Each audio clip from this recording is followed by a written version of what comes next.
You were a guy who was pretty vocal, throughout the offseason about your desire to play this year. So just what was it like, going through those last few months with, initially not being allowed to play and then ultimately getting this opportunity to play?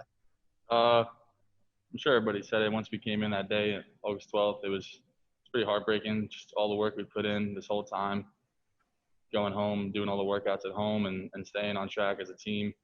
And then just to be told that you don't get the chance to go out there and play was heartbreaking. But we didn't skip a beat. We got back to work. We kept working. Coach Day just said, we're going to play, and whenever we play, we'll be ready for it. So as soon as we got the green light, we were all excited again and got back to work. For you personally, going into your third year here at Ohio State, how big a year is this for you, and kind of what are your goals to continue to take your game to the next level? Yeah, this is a big year. My main goal is just to do whatever we can do to help win the national championship and beat Nebraska right now. So we just want to really just the battery's running low here. Jerry, says the battery's low right now. Oh, is it? Okay, well, if that happens, okay, we'll just keep going. It kept popping up. But, hey, Mike. Personal goals, I just want to keep improving it as an all-around tight end, Oh, damn. I feel like I've gotten a lot stronger this offseason, so hopefully that'll be put on display this year and in my blocking and everything like that. And I really just want to step it up in all three aspects of that. So. Thanks, Jeremy.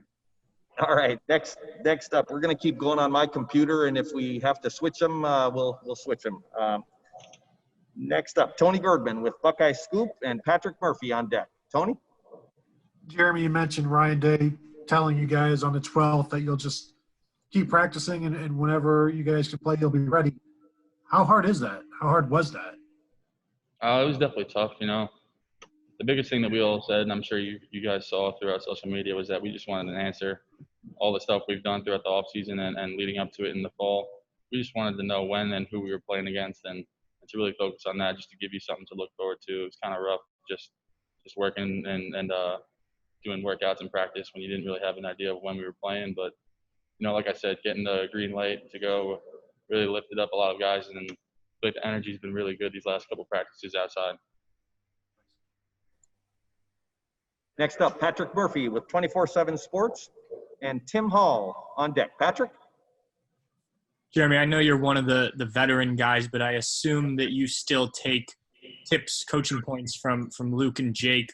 What do those guys still have that they can teach you day in, day out?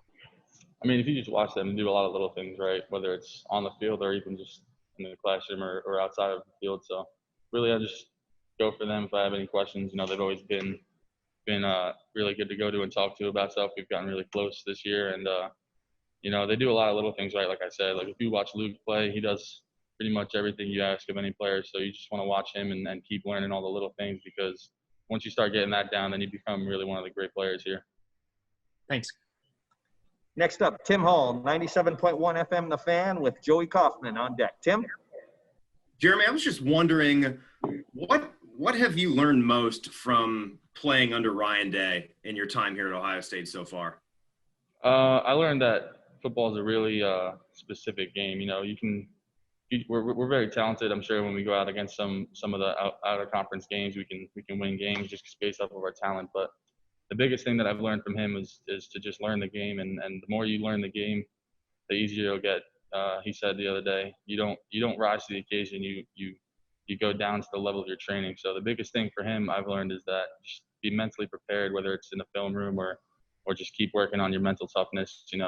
He's one of the most best X's and O guys I've ever talked to. He knows the game so well, and that with him, he'll never put you in a bad position to make a play or anything. He's always got us in the right look. He's always making sure that we got the right offense out there and the right play calls. So it's never there's never any questions with that. So I think that's the biggest thing.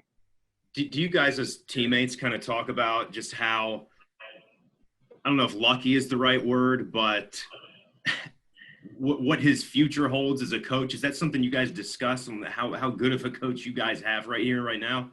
Yeah, we definitely talked about it. Me and the tight ends joked around last year about how good of a Madden match it would be, Coach Day versus Coach Hafley, just because of how smart they are. And, they really know the game so well, and we're really blessed because everybody knows that whenever you talk to him, you're really getting a bunch of good tips and you're really hearing something that you can take forward. Thanks. Next up, Joey Kaufman with the Columbus Dispatch, and we're going to close our questioning for this afternoon with Spencer Holbrook. Joey?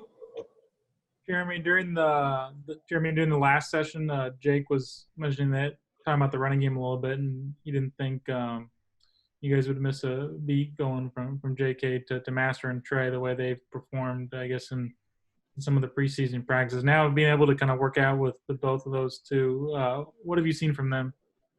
It seems like they both really understand how to practice hard. I mean, coming in, it must be tough to really get understand and buy into the culture, but it seems like Trey really hasn't missed any steps with that. He comes in and he just practices hard. He's not really outspoken. He just does everything right, and he looks like he's really promising out there. Fast, he runs hard. He seems like he understands a lot. And the same with Master. You know, he's very reliable.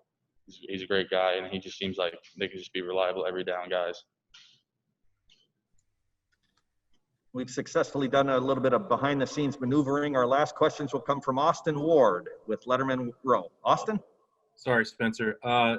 Jeremy, can you talk about your March or April project, whatever it was, to build that squat rack and get through the pandemic? Yeah, it was once we were back home in March, it kind of really got really bad where I'm from in Long Island. It was one of the worst spots with Corona. So I was working out with one of my buddies in his garage, and once it started to really heat up, my parents thought it would be best for me not to really go out as much anymore. So then me and my dad took on the challenge of just going to Home Depot 3 times a day and just getting all wood and all this stuff, watching videos, and just ended up building a squat rack, and every day adding something to it. And it really was something that not only was it good for me to keep getting workouts in and be safe, but it was cool to really do that with my dad and my brothers and get to spend some family time that normally we wouldn't really get. And so it was really cool. We still use it. I went home last week, a couple weeks ago, and still use it. It's still up and strong. And, you know, I'll have that for the rest of my life to just go back on and remember these times, because like I said, although it was tough not being around the guys, it was really cool to get back and spend some time with the family that usually you don't really get as a player here. How many days did that wind up taking till completion? And do you normally consider yourself a pretty handsy, project guy?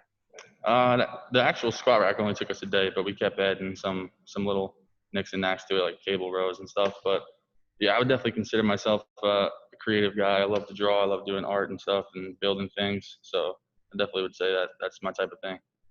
Thanks. Great. Jeremy, thank you so much for your time. Have a good practice today and a good weekend. Thank you again. And members of the media, thank you.